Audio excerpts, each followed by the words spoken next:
আজকে আমি আপনাদের দেখাবো অ্যাডোবি ফটোশপ সিসি 2018 এর ইন্টারফেস। ইন্টারফেস বলতে কোন অপশনটার নাম কি, কোন বারটার নাম কি, এগুলো আর কি।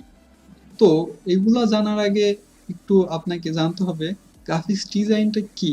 Graphics design is the process of visual communication and problem solving using one or more of typography, photography and illustration. এই সংজ্ঞাটা সবাই মাথার মধ্যে একদম গাইথে নিব। কেউ যদি কখনো জিজ্ঞাসা করে গ্রাফিক্স ডিজাইন কি, তুমি যদি ডিজাইনার হয়ে এটাই না বলতে পারো তাহলে অনেক সমস্যা আছে। এই জন্য এটা জানা উচিত। তো এখন আমরা অ্যাডোবি ফটোশপ এর ইন্টারফেস সম্বন্ধে জানবো। সো অ্যাডোবি ফটোশপের আবিষ্কারের ঘটনা এবং অ্যাডোবি ফটোশপ কিসের জন্য তৈরি করা হয়েছে এগুলো একটু জানার দরকার আছে। থমস এবং জন নল দুই ভাই মিলে অ্যাডোবি ফটোশপ 1988 সালে তৈরি করে। অ্যাডোবি ফটোশপ হলো রাস্টার ইমেজ এডিটিং সফটওয়্যার। রাস্টার ইমেজটা কি? রাস্টার ইমেজটা হলো পিক্সেল দিয়ে তৈরি ইমেজ। পিক্সেলটা আবার কি? পিক্সেলটা হলো একটা ইমেজের ক্ষুদ্রতম কণা। তো আমরা ফটোশপটা ওপেন করি, ইন্টারফেস সম্বন্ধে একটু আলোচনা করব।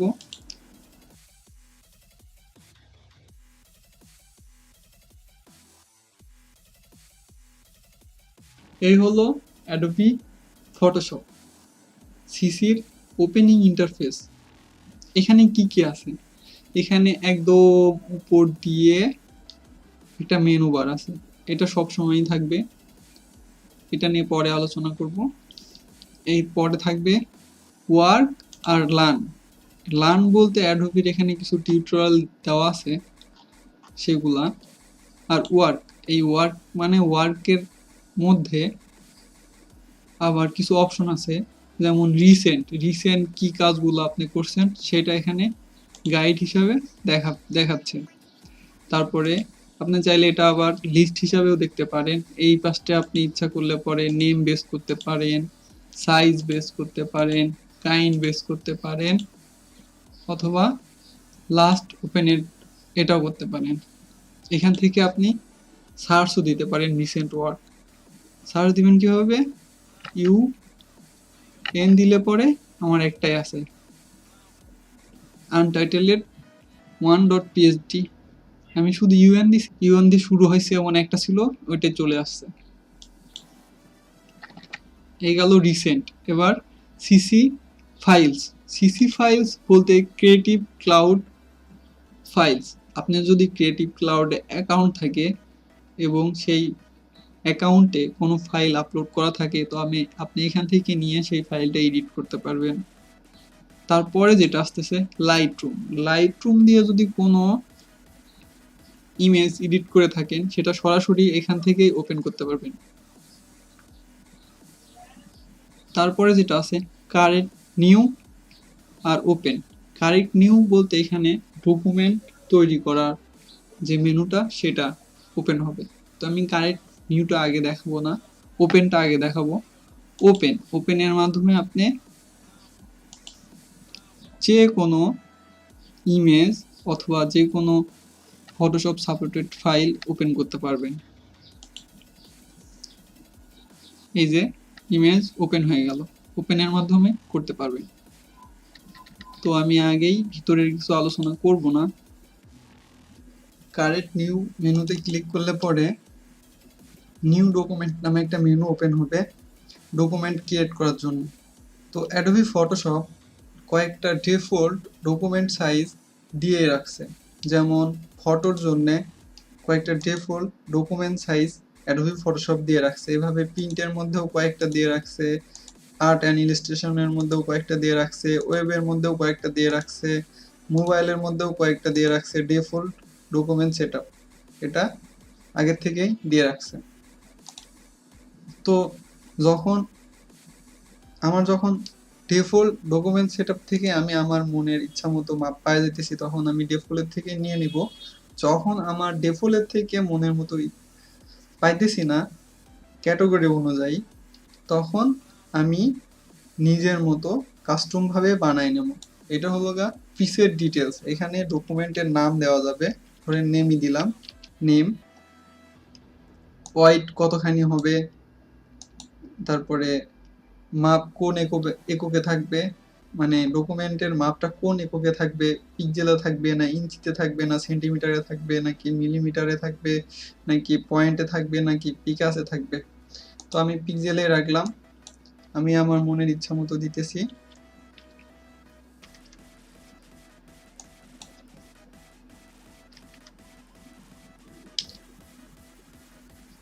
রেজুলেশন, রেজুলেশন হলো যদি আপনি ওয়েবের জন্য করেন তাহলে সেটা হবে 72, ওয়েবের জন্য 72 পিপিআই বেস্ট। আর যদি প্রিন্টের জন্য করেন, যদি আপনার ডিজাইনটা প্রিন্ট হবে সেজন্য করেন, তাহলে 300 দিতে হবে পিপিআই।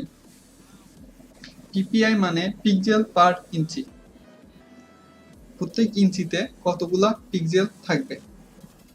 কালার মোড সিলেক্ট করে দিতে হবে। বিটম্যাপ, বিটম্যাপের মধ্যে টোটালি 2টা কালার থাকে, হোয়াইট এবং ব্ল্যাক। তারপরে গ্রে স্কেল, গ্রে স্কেলের মধ্যে কালার থাকে 256টা, CMYK এর মধ্যে কালার থাকে 4টা, আর ল্যাব কালারের মধ্যে 256টা কালার থাকে। এগুলো একটু আপনাকে জানতে হবে। আর এটা 8 বিট, 8 বিট স্ট্যান্ডার্ড, সবাই 8 বিটে কাজ করে, এটা সবসময় 8 বিটে রাখবেন।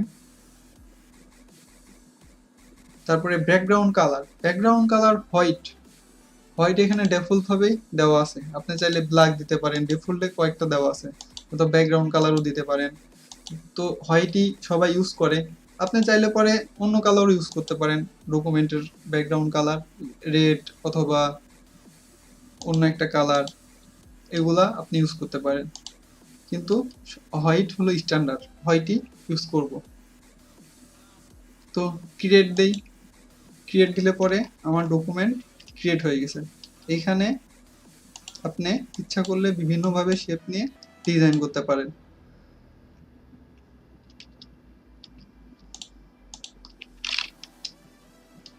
তো এখন আমি দেখাবো ফটোশপের ইন্টারফেসের ভিতরে কি কি মেনু, কি কি অপশন এগুলো আছে। সবার উপরে যাই, সবার উপরে মেনু বার আছে, এই টোটালটা একটা মেনু বার, এই টোটালটা একটা মেনু বার। এই মেনু বারে কিছু অপশন আছে, file, edit, image, layer, type, select, filter, 3D, view, Windows help. এগুলার ভিতরে সাব অপশন আছে। এগুলা যখন কাজ করব, যখন আমরা টুলস নিয়ে কাজ করব, তখন এগুলার ভিতরের অপশনগুলোও আস্তে আস্তে আমি দেখাই দেব। তো এরপরে এই সাইডে একটা টুলস বার আছে, টুলস বার, এখানে সবগুলা টুলস থাকে। আর এই যে মেনু বারের পরে যে একটা বার আছে সোজা এই পর্যন্ত, এটারে বলে টুলস অপশন বার। এই যে টুলস চেঞ্জ করার সাথে সাথে অপশনগুলা চেঞ্জ হইতেছে, এই যে টুলস চেঞ্জ করার সাথে সাথে অপশনগুলা চেঞ্জ হইতেছে। এটা আপনার মনে রাখতে হবে, এটারে অপশন বার বলে, এটারে মেনু বার বলে, এটারে টুলস বার বলে, এইটারে প্যানেল বলে, এটারে ফার্স্ট প্যানেল, এটারে সেকেন্ড প্যানেল, এটারে থার্ড প্যানেল, টোটালটারে একটা ডেক বলে। এগুলা আপনার জানতে হবে, এগুলা নিজের ইচ্ছা মতো কাস্টমাইজ করা যায়। এইটা, এই টোটাল প্যানেলটা আমার দরকার নেই, অ্যাডোবির টিউটোরিয়াল এর জন্য অ্যাডোবি এই প্যানেলটা দিয়ে দিছে, তো এই প্যানেলটা আমার দরকার নেই। ক্লোজ করার জন্য এখানে একটা ক্লিক করবেন, ক্লোজ গ্রুপ ট্যাব, কি হলো, ক্লোজ হয়ে গেল। আবার আরেকটা ক্লিক করবেন, ক্লিক করলে ক্লোজ গ্রুপ ট্যাব হয়ে গেল। তো এখানে এগুলা একটা ট্যাব, ট্যাবের মধ্যে অনেকগুলা মেনু আছে, ট্যাবের মধ্যে অনেকগুলা মেনু আছে, এটা একটা ট্যাব, ট্যাবের মধ্যে অনেকগুলা মেনু আছে, মেনুর আবার অপশন আছে। এটাও একটা ট্যাব, ট্যাবের মধ্যে অনেকগুলা মেনু আছে, এগুলারে বলে গ্রুপ অফ ট্যাব। তো এটারও আমার দরকার নেই, এটাও আমি ক্লোজ করে দেবো। এটা থাকবে। আর এটা সবসময় মিনিমাইজ করে রাখবো। মিনিমাইজ করে রাখলে এখানে আইকন আসে, আইকন, এটা হিস্টোরির আইকন। আবার মিনিমাইজ ছাড়াই রাখলে পরে এটা দেখা যায়। তো এটা আমি সবসময় মিনিমাইজই করে রাখবো। আবারও বলতেছি, এই টোটালটারে একটা প্যানেল বলে, প্যানেল। এই টোটালটারে একটা প্যানেল, প্যানেল, এটা ফার্স্ট প্যানেল, এটা সেকেন্ড প্যানেল, এভাবে বলে। আর এইটারে, শুধু এইটারে বলে গ্রুপ অফ ট্যাব। এখানে বিভিন্ন ট্যাব থাকে, এই যে একটা ট্যাব, এই যে একটা ট্যাব, এভাবে থাকে। এই নিচেও একই অবস্থা। এটারে এই নিচের থেকে শুরু করে নিয়ে এই পর্যন্ত একটা গ্রুপ অফ ট্যাব। এখানে অনেকগুলা মেনু আছে, মানে অনেকগুলা ট্যাব আছে। এই ট্যাবের মধ্যে আবার মেনু আছে, এগুলো আপনার জানতে হবে। তো কোনটারে কি বলে এটা আপাতত আপনারা সবাই জেনে গেছেন। এখানে অপশন আছে, আমি যে সবকিছু ডিলিট করে দিলাম, আমি চাইতেছি ওইগুলো আবার ফিরে আসুক। কিভাবে ফিরে আসবে? রিসেট ইসেনশিয়াল, একদম নতুন অবস্থায় যেমন ছিল ঠিক তেমন হয়ে গেছে। কিন্তু আমার রিসেট ইসেনশিয়াল দরকার নেই, আমি আমার মনের মতো করে সব করে নেব।